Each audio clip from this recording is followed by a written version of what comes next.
Au nom du Père, du Fils et du Saint-Esprit. Amen. Grande joie d'être là avec vous pour ce temps de Lectio Divina. Et je vous rappelle que cette année, notre thème c'est Personne m'enlève ma vie, je la donne librement. Personne m'enlève ma vie, je la donne librement. C'est toute une année sur les thèmes de la responsabilité. Ça veut dire qu'on va travailler ces thèmes beaucoup pendant toute cette année. La responsabilité personnelle de chacun de nous.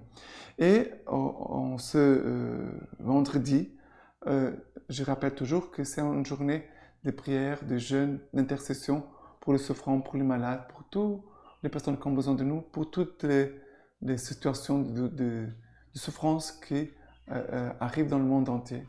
Prions pour tous les lieux où il y a beaucoup de violence, de guerre, de manque de paix, de manque d'unité, soit dans les pays, soit à l'interne des pays, soit même peut-être dans nos familles. Supplions le Seigneur qu'à travers le sang de ses plaies, son sang puisse guérir et sauver les hommes. Maintenant, la première lecture d'aujourd'hui, c'est 1 Samuel, chapitre 8, à partir du verset 4. Tous les anciens d'Israël se réunirent et vinrent trouver Samuel à Rama. Ils lui dirent: Tu es devenu vieux, et tes fils ne marchent pas sur tes traces. Maintenant donc, établis-nous un roi pour qu'il nous juge, comme toutes les nations. Cela déplut à Samuel qu'ils aient dit: Donne-nous un roi pour qu'il nous juge. Et il pria le Seigneur. Mais le Seigneur dit à Samuel: Écoute la voix du peuple en tout ce qu'ils te diront, car ce n'est pas toi qu'ils rejettent, mais c'est moi qu'ils rejettent. Nous voulons plus que je règne sur eux. Samuel répéta toutes les paroles du Seigneur au peuple qui lui demandait un roi. Il dit: Tel sera le droit du roi qui va régner sur vous. Il prendra vos fils et les affectera à ses chars et à sa cavalerie, et ils courront devant son char. Il les établira chefs de 1000 et chefs de 50. Il leur fera labourer son labour, moissonner sa moisson, fabriquer ses armes de guerre et les harnais de ses chars. Il prendra vos filles comme parfumeuses, cuisinières et boulangères. Il prendra vos champs, vos vignes et vos oliviers, les meilleurs, et les donnera à ses serviteurs. Sur vos semences et vos vignes, il prélèvera la dîme et la donnera à ses eunuques et à ses serviteurs. Les meilleurs de vos serviteurs, de vos servantes et de vos jeunes gens, ainsi que vos ânes, il les prendra et les fera travailler pour lui. Il prélèvera la dîme sur vos troupeaux. Vous-même deviendrez ses serviteurs. Ce jour-là, vous crierez à cause du roi, que vous serez choisis. Mais le Seigneur ne vous répondra pas ce jour-là. Le peuple refusa d'écouter la voix de Samuel. Il dit: Non, nous aurons un roi, et nous serons, nous aussi, comme toutes les nations. Notre roi nous jugera.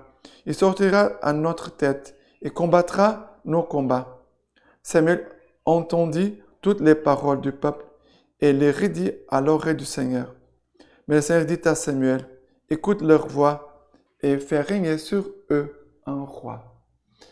Devant le rejet du peuple par rapport à Dieu, devant la refuse du peuple par rapport à Dieu, parce qu'ils ne veulent plus que Dieu règne sur eux, que Dieu juge sur eux, ils vont vouloir choisir un roi humain. Dieu est roi, était leur roi. Mais ils n'ont pas accepté. Et Dieu a dit à Samuel: on va faire comme le peuple veut. C'est-à-dire que Dieu permet à l'homme de faire sa volonté. Tu veux faire ta volonté, alors tu es libre de le faire. On parle de la responsabilité. Mais avant, Samuel va dire au peuple: qu'est-ce que vous êtes en train de faire? Vous êtes en train de choisir quelque chose qui déplaît à Dieu, qui ne va pas être favorable pour vous. Parce que le roi va prendre vos enfants, vos fils, vos filles, et il va prendre aussi la dîme de tout ce que vous avez. Il sera un mauvais roi. Il dit ça. Dieu par la bouche de Samuel parla, mais le peuple refusa d'écouter la voix de Samuel. Le peuple refusa. Mais Dieu ne nous abandonne pas. Samuel va dire, quand vous allez crier vers Dieu, il ne va pas vous répondre à ce moment-là. Mais Dieu va toujours répondre. Mais Dieu va répondre au moment où l'homme est prêt, est disponible pour écouter le Seigneur. Mais le Seigneur dit, écoute leur voix et fais régner sur eux un roi. Fais comme ils veulent. C'est cela que le Seigneur dit. Mais pour nous, cela doit nous faire trembler en disant, oh, Seigneur, je ne veux pas t'imposer ma volonté. Je ne veux pas t'imposer ma volonté. Et en plus, c'est un mauvais choix. Oh mon Dieu. Non, non, non, non. Voilà notre responsabilité. Maintenant, le psaume d'aujourd'hui. Le psaume d'aujourd'hui, c'est le psaume 99. Le psaume 99, à partir du verset 16. Heureux le peuple qui sait l'acclamation. Au Seigneur, le Seigneur a la clarté de ta face, ils iront. Seigneur, à la clarté de ta face, ils iront. En ton nom, ils jubilent tous les jours. En ta justice, ils s'exaltent. L'éclat de leur puissance, c'est toi. Dans la faveur, tu exaltes notre vigueur. Car au Seigneur est notre bouclier. À lui, Saint d'Israël, est notre roi. À lui, le Saint d'Israël, il est notre roi. Le psaume ici, maintenant, il proclame en disant, c'est Dieu qui est notre roi. Nous ne voulons pas avoir de mauvais rois. Le meilleur roi, c'est Dieu. Nous voulons qu'il continue de nous conduire comme il a fait. Dieu nous a conduits par les patriarches, Dieu nous a conduits par les prophètes, et le peuple devait dire, mais continue Seigneur, de nous conduire comme tu as fait jusqu'à ce moment. Mais voilà les refus du peuple. Mais le psaume nous dit exactement, Seigneur, tu es notre roi, Seigneur, tu es notre roi. Je ne veux pas être mon roi à moi-même, je ne veux pas d'autre roi que toi, Seigneur. Voilà notre attitude de foi. Maintenant, l'évangile d'aujourd'hui, c'est Marc chapitre 2, à partir du verset 1 jusqu'au verset 12. Comme il était entré de nouveau à Capharnaüm, après quelque temps, on apprit qu'il était à la maison, et beaucoup se rassemblèrent, en sorte qu'il n'y avait plus de place, même devant la porte, et il leur annonçait la parole. On vient lui apporter un paralytique, soulevé par 4 hommes. Et comme il ne pouvait pas le lui présenter à cause de la foule, ils découvrirent la terrasse au-dessus de l'endroit où il se trouvait, et, ayant creusé un trou, ils font descendre le grabat où gisaient les paralytiques. Jésus, voyant leur foi, dit au paralytique, « Mon enfant, tes péchés sont remis. » Or, il y avait là, dans l'assistance, quelques scribes qui pensaient dans leur cœur, « Comment celui-là parle-t-il ainsi? Il blasphème. Qui peut remettre les péchés sinon Dieu seul? » Et aussitôt, percevant par son esprit qu'ils pensaient ainsi en eux-mêmes, Jésus leur dit, « Pourquoi de telles pensées dans vos cœurs?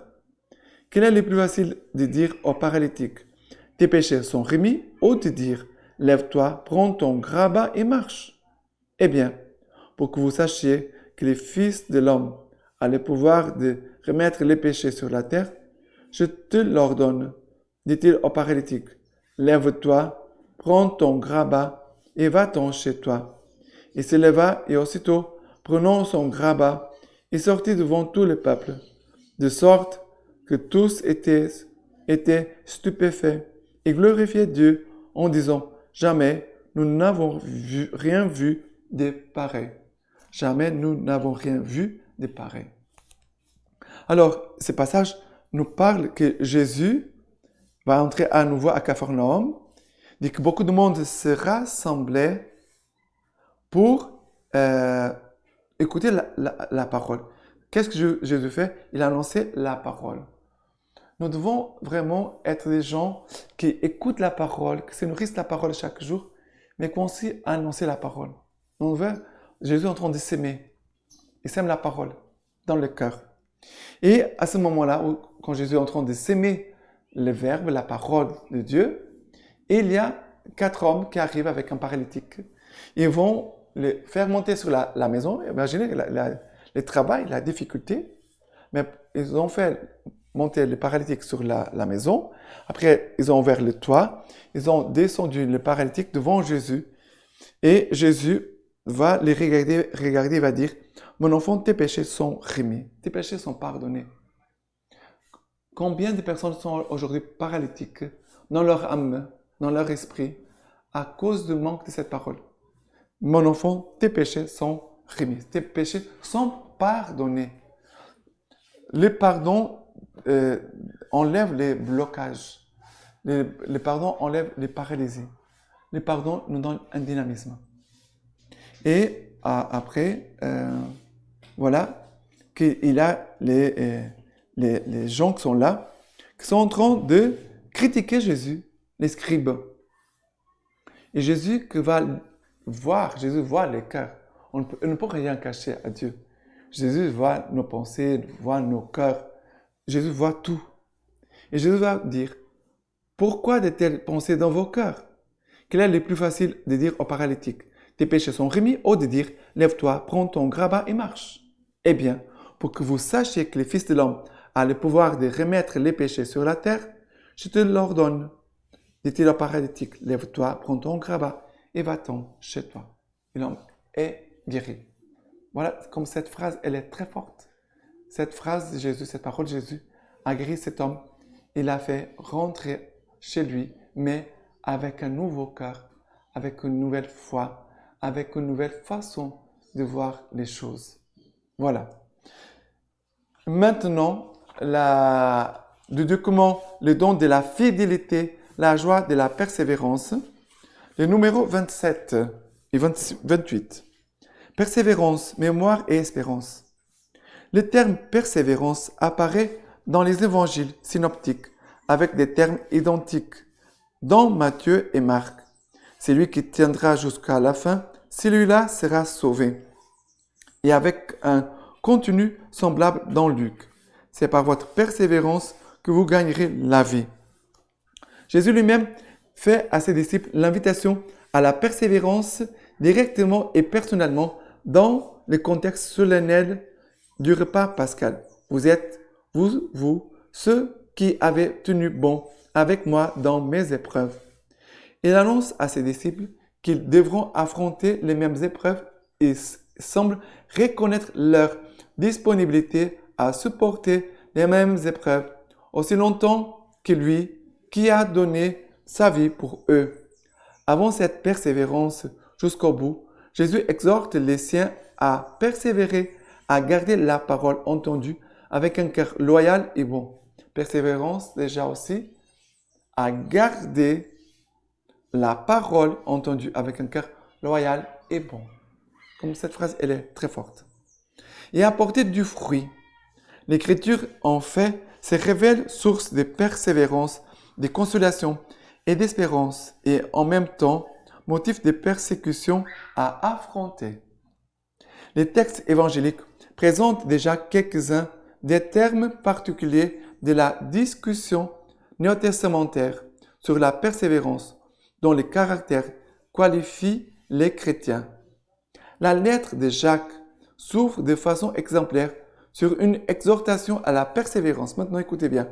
Prenez de très bons cœurs, mes frères, toutes les épreuves par lesquelles vous passez, sachant que les tests auxquels votre foi est soumise produisent de l'endurance, mais que l'endurance soit parfaitement opérante, afin que vous soyez parfaits et accomplis, exempts de tout défaut.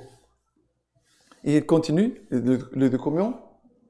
La persévérance est comprise avant tout comme patience, comme capacité de subir des épreuves qui préparent à être parfait et accompli. Alors, parler de persévérance, ça veut dire parler de patience comme capacité de subir des épreuves qui prépare à être parfait et accompli. La persévérance dont Paul vit et témoigne est la vertu de celui qui combat pour témoigner de sa vie fidèle au Christ. Le chrétien est appelé à la persévérance comme le Christ, ainsi que Jésus l'affirme lui-même. Et maintenant, le numéro 28. Nous sommes en train de parler de la persévérance, mémoire et espérance. Persévérance, mémoire et espérance. Le numéro 28. La lettre aux Hébreux appelle à courir avec persévérance l'épreuve qui nous est proposée, les yeux fixés sur Jésus, l'initiateur de la foi, qui l'amène à son accomplissement. Dans la persévérance se révèle ainsi l'amour authentique pour le Christ, de celui qui fixe les yeux du cœur et de l'esprit sur lui, comme un athlète fixe la ligne d'arrivée. C'est beau. Quand dans la vie, l'objectif vient à manquer, tout devient pesant, vide de sens, et l'amour n'a plus de consistance. L'auteur de la lettre aux Hébreux dit « Vous avez seulement besoin de persévérance. La persévérance est nécessaire pour accomplir la volonté de Dieu et obtenir ainsi la réalisation des promesses. La persévérance pour arriver à la promesse et les chemins de la promesse à des moments beaux, lumineux et des moments obscurs. Le pape recommande de persévérer toujours selon les deux indications proposées par l'apôtre, mémoire et espérance. Mémoire des jours heureux de la rencontre avec le Seigneur. Par exemple, quand j'ai fait une œuvre bonne et que j'ai senti que le Seigneur était proche, quand j'ai choisi d'entrer au séminaire ou dans la vie consacrée. L'auteur de la lettre suggère de rappeler à la mémoire ces moments, les premiers jours, quand tout était lumineux. Alors, il faut se faire mémoire des jours de lumière, des jours où tout était lumineux dans notre vie, dans notre vocation. La seconde indication est l'espérance. Quand le diable nous attaque avec la tentation, avec les vices, avec notre misère, regardez toujours le Seigneur, la persévérance de la croix, se souvenant des premiers temps de l'amour, de la rencontre avec le Seigneur et de l'espérance qui nous attend. Le don du Dieu de l'Alliance est aussi la persévérance de la personne consacrée. Persévérance qui témoigne sans la parole, mais avec éloquence, de Dieu fidèle dont l'amour est éternel, né de l'espérance vivante de l'amour qui sauve, à la lumière de la fidélité du Dieu, Père, Fils et Saint-Esprit. La vie consacrée trouve son sens dans le dynamisme de la fidélité. Alors, ce chemin de fidélité, comme c'est important et comme il est beau. Et maintenant, pour finir, la lecture patristique d'aujourd'hui. Le Verbe de Dieu réalise l'harmonie de l'univers. Il n'y a rien de ce qui existe et de ce qui prend naissance, qui ne prenne naissance et qui ne subsiste dans le Verbe et par le Verbe, comme nous l'enseigne Jean le théologien. Au commencement était le Verbe, et le Verbe était avec Dieu, et le Verbe était Dieu. Par lui tout s'est fait, et sans lui rien ne s'est fait. Comme un musicien qui vient d'accorder sa lyre assemble par son art les notes graves avec les notes aiguës, les notes moyennes avec les autres, pour exécuter une seule mélodie. Ainsi la sagesse de Dieu, le Verbe tenant l'univers comme une lyre, unit les êtres de l'air avec ceux de la terre et les êtres du ciel avec ceux de l'air. Il combine l'ensemble avec les parties et conduit tout par son commencement et sa violence. Il produit ainsi dans la beauté et l'harmonie un seul monde et un ordre du monde. Jésus, il établit un seul monde et un seul ordre du monde.